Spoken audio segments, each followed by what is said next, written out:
Colour property के अंदर हमारे पास 3 टाइप की प्रॉपर्टी आती है। पहला RGB, RGBA और हेक्साडेसिमल। RGB क्या है, RGBA क्या है और हेक्साडेसिमल क्या है। RGB में हमारा कुछ कलर की प्रॉपर्टी आती है, जैसे कि रेड, R से रेड, G से ग्रीन, B से ब्लू। इन तीनों कलर को मिलाकर कोई एक नया कलर बनाना और इसकी वैल्यू 0 से लेकर 25 तक रहता है। यानी अगर R का जो रेड का जो वैल्यू है 0 से लेकर 255 तक रहेगा। और उसके बाद बात करते हैं RGBA। यहाँ पर RGB वही सिमिलर है पहली प्रॉपर्टी की तरह, बट यहाँ पर एक डिफरेंस देखने को मिलेगा A का। यहाँ पर A का मतलब है अल्फ़ा, और ये अल्फ़ा क्या करता है, अल्फ़ा हमारे कलर को एक विजिबल और इनविजिबल बनाता है कि कितना कलर परसेंटेज दिखना चाहिए, कितना नहीं दिखना चाहिए। इसकी जो वैल्यू है ना, ये होता है 0 से लेकर 1 के बीच में। यानी जो इसकी वैल्यू है अल्फ़ा की वैल्यू वो होगा 0 से लेकर 1 के बीच में, और जो बाकी कलर की प्रॉपर्टी है 0 से लेकर 225 के बीच में, 255 के बीच में। और उसके बाद हमारे पास एक एक्स्ट्रा कलर की प्रॉपर्टी आती है जिसका नाम है हेक्साडेसिमल। अब ये हेक्साडेसिमल क्या है, हेक्साडेसिमल में ना तो कोई RGB आता है ना तो RGBA आता है। इसमें हमारे पास एक न्यूमेरिकल नंबर आता है। इस नंबर के अंदर हमारे पास एक अल्फ़ाबेट भी हो सकता है और नंबर भी हो सकता है। कहने का मतलब यहाँ पर एक हेक्साडेसिमल है। अब यहाँ पर देखो फर्स्ट वैल्यू क्या है, 1 है, उसके बाद B है, 2, 1, 1 और A। और इसको पहचानते कैसे, ये हैश से पहचानते हैं। हैश से मतलब हेक्साडेसिमल। किसी भी कलर की प्रॉपर्टी के आगे ये लगा हो हैश तो समझ जाना वो हेक्साडेसिमल की प्रॉपर्टी है कलर देने की। हमारे पास कलर देने की 3 प्रॉपर्टी आ गई, ठीक है, RGB, RGBA और हेक्साडेसिमल। अब देखते हैं कैसे ये इंप्लीमेंट करेंगे अपने VS कोड में। एक काम करते हैं, जो हमारा H1 और पैराग्राफ है इसको एक बार रिमूव करके देखते हैं, ओके। एंड जो हमने CSS में पुरानी स्टाइलिंग दे रखी है इसको भी हम रिमूव कर देते हैं। HTML के अंदर आते हैं। अगर यहाँ पे एक पैराग्राफ है, ठीक, इसके अंदर लिखा है हेलो या फिर रोहन लिखा हुआ है, रोहन लिखा हुआ है, मुझे इसको प्रॉपर्टी देना है। तो प्रीवियस वीडियो में मैंने आपको बताया था एक CSS का एक सेपरेट सा फाइल बनेगा एंड इस फाइल को लिंक करना होगा अपना HTML के फाइल में। लिंक करने के एक हमारे पास एलिमेंट आता है LIN के, और रिलेशंस स्टाइल स्टिल का रिलेशन है, और HREF में मतलब फाइल का पाथ क्या है आपकी, ओके। सो फाइल का पाथ हमारा है style.css है। पैराग्राफ लिखा हुआ है एंड पैराग्राफ को मैं यहाँ पे स्टाइलिंग देता हूँ, पैराग्राफ को स्टाइलिंग देता हूँ। स्टाइलिंग में लिखते हैं इसको कलर, नॉर्मल अगर हम कलर लिखते हैं, कलर ग्रीन करते हैं, कलर ग्रीन।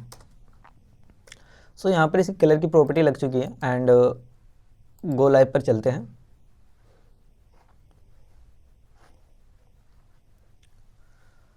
सो यहाँ पर जो रोहन का कलर है वो हमारा हो गया ग्रीन। अब जैसे मैंने आपको बोला कि कलर की प्रॉपर्टी देने के 3 तरीके हैं। पहला तरीका है RGBA। अगर मैं ग्रीन लिखता हूँ नॉर्मल, या फिर एक काम करते हैं RGB लेते हैं, RGB एंड रेड की जो प्रॉपर्टी है, यानी रेड कलर हमारा 0 होना चाहिए एंड जो हमारा ग्रीन कलर है वो भी 0 होना चाहिए, बट जो हमारा ब्लू कलर है ना वो 255 होना चाहिए।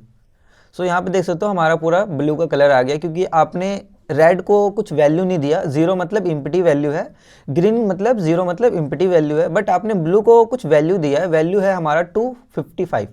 255 कहने का मतलब पूरा लास्ट का वैल्यू होता है। जैसे मैंने आपको बताया कलर की वैल्यू 0 से लेकर 255 तक रहता है। सो 255 मेरा लास्ट वैल्यू है, और लास्ट वैल्यू आपको देख रहा है प्रॉपर, आपको ब्लू कलर दिख रहा है यहाँ पर, ठीक है। अब मैं इसको सेव करता हूँ एंड जाऊँगा तो यहाँ पर रोहन का जो कलर है वो हमारा ब्लू हो गया, ठीक। आप ऐसे भी कर सकते हो अगर आपको इंडिविजुअल नहीं देना। मैं यहाँ पे लिखता हूँ नॉर्मल ब्लैक लिखता हूँ, ठीक है, ब्लैक कलर।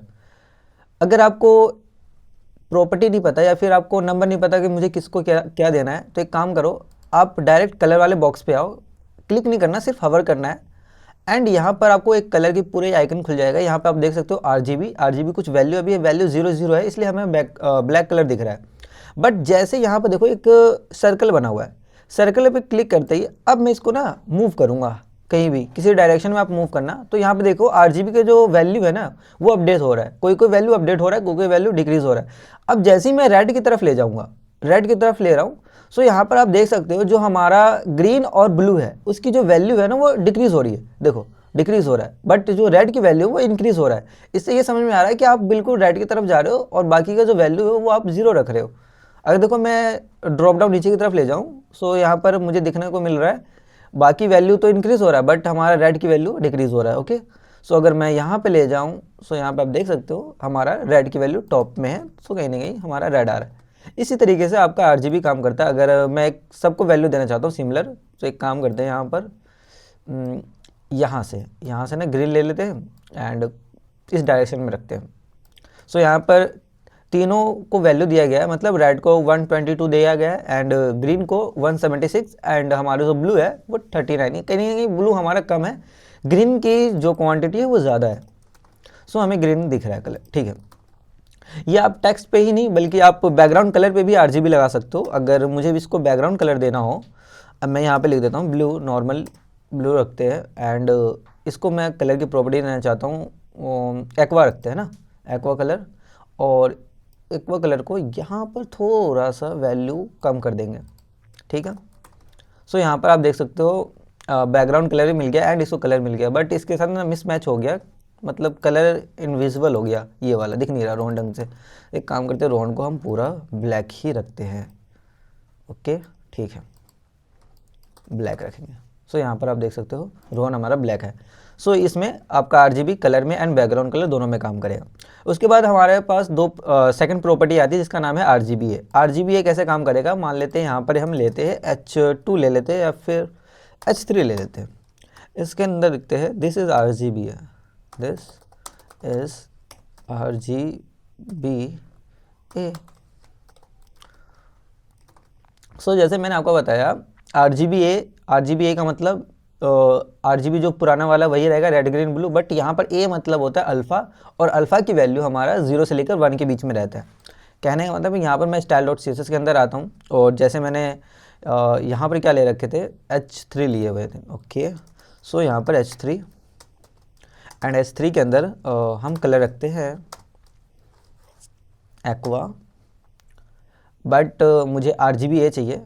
सो एक काम करते हैं ना, एक्वा नहीं रखते हैं, हम रखेंगे आरजीबी ए, बट यहाँ पर रेड का वैल्यू ज़ीरो होना चाहिए, ग्रीन का वैल्यू 0, बट ब्लू का वैल्यू 255 होना चाहिए और 0.5 होना चाहिए।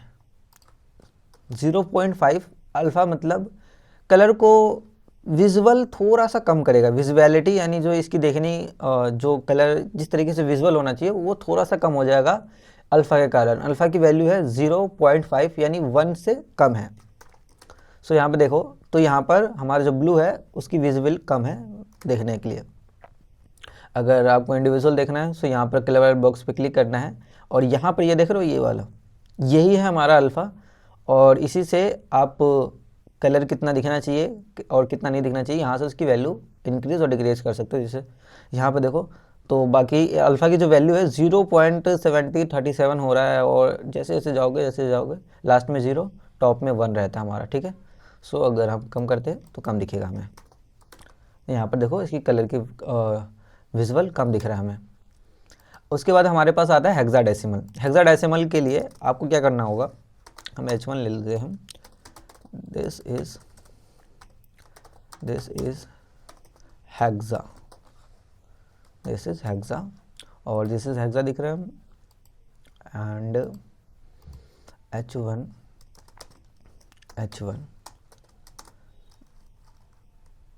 कलर लेते हैं इसको, बट हमें हेक्साडेसिमल में चाहिए।